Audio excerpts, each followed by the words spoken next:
Hawak ngayon ng Antipolo Police ang CCTV video kung saan makikitang buhay pa ang law student na si Marvin Reglos bago ang umunoy initiation rites ng sinasalihang fraternity. Malaking tulong daw ito sa investigasyon kaugnay sa pagkapaslang kay Reglos. At nakatutok si Ian Cruz, eksklusibo.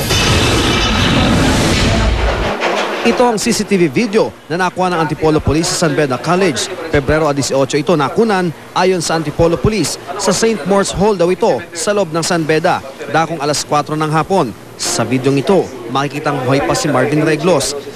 Ang dalawa raw nakasama niya sa video, ang mga neophyte na kasama niya bago ang initiation rites. Ang iba pang nandito, mga miyembro daw ng nag-recruit na Lambda Rho Beta Fraternity. According sa source namin sa San Beda, yung tatlong magkakatabi doon, yung tatlong neophytes, kasama si Marvin doon.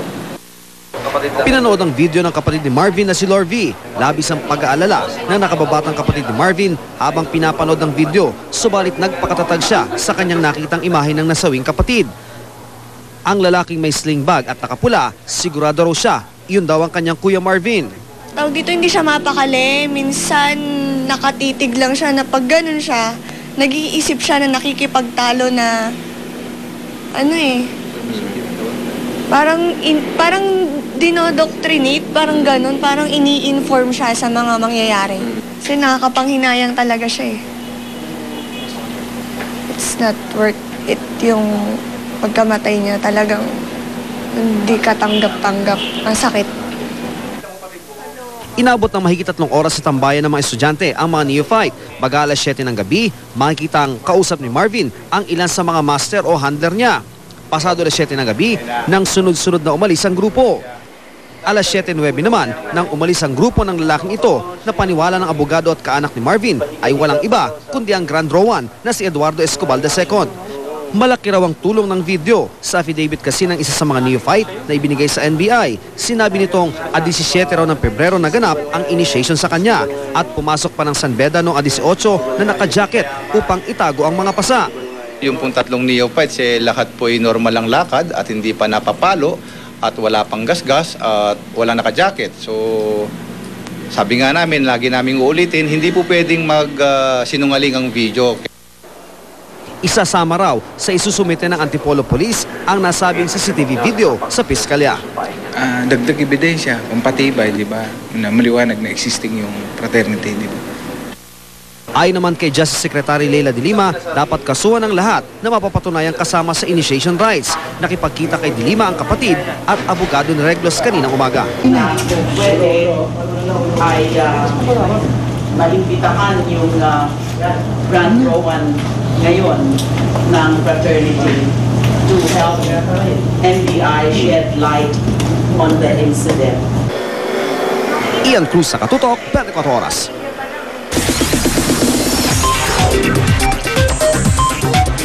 Chika Minute! Naging emotional si outgoing GMA Senior Vice President for Entertainment TV Wilma Galvante sa kanyang farewell party. Dumalo kasi ang big bosses ng GMA at nag-perform pa at bumati ang ilang kapuso stars. Makichika kay Nelson Canlas. Nagkaroon ng farewell party ang ilang staff at opisyal ng GMA Network para kay outgoing GMA Senior Vice President for Entertainment TV Wilma Galvante. Kabilang sa mga naroon para magbigay ng kanilang pagbate ay sina GMA Chairman and CEO, Attorney Felipe Gozon, GMA President and COO Gilberto Duavit Jr., GMA Executive Vice President Felipe Yalong, GMA Films President Attorney Annette Gozon Abrugar, GMA Senior Vice President for News and Public Affairs Marisa Flores, GMA OIC for Entertainment TV, Lilibet Razonable, GMA Vice President for Entertainment TV, Comedy and Game Division, Marivin Arayata, at GMA Consultant for Radio Operations Group at 24 Oras Anchor Mike Enriquez na siya ring naging Master of Ceremonies. We wish you the best and more success in whatever you want to do. Marami siyang balak hindi lang para sa sarili niya, kundi para sa industriya. Abangan na lang natin. Naging emosyonal ang ilang parte ng programa nang maluha si Galvante sa pagbati ng ilang kapuso stars. Maraming salamat po! Happy birthday, Ma'am Wilma! God bless you! Mag-ibig na namin kayo!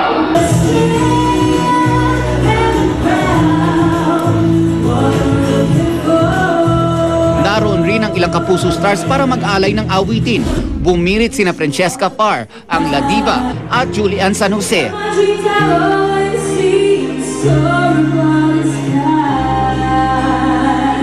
Masaya tayo, nag-retire siya na walang bahid at proud, hindi ba? Masarap yung nagtapos ka na kinilala kung ano yung naipaglingkod mo sa isang kumpanya. Sa programa, kinilala ang naging kontribusyon ni Galvante sa pag-angat ng GMA Network sa pagiging #1 station sa halos 18 taon niya sa GMA Network.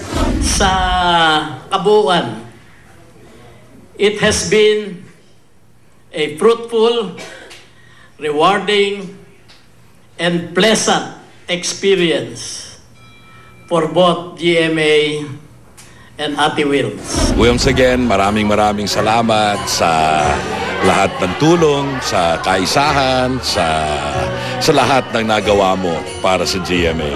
Mula sa akin at 10 ng ating mga ibang kapuso, maraming salamat sa iyo.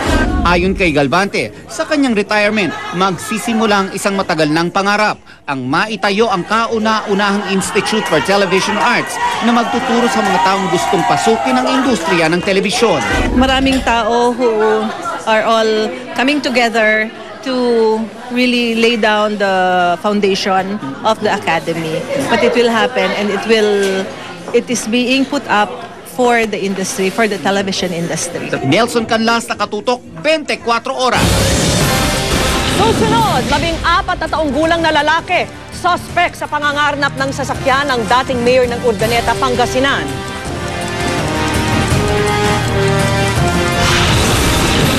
Ilang tinuturing na mga exotic animal na kumpiska sa isang pet shop sa Cartimar sa Pasay.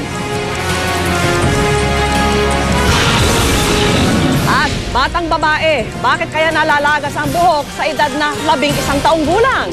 Walang patid na pagtutok dito sa 24 oras.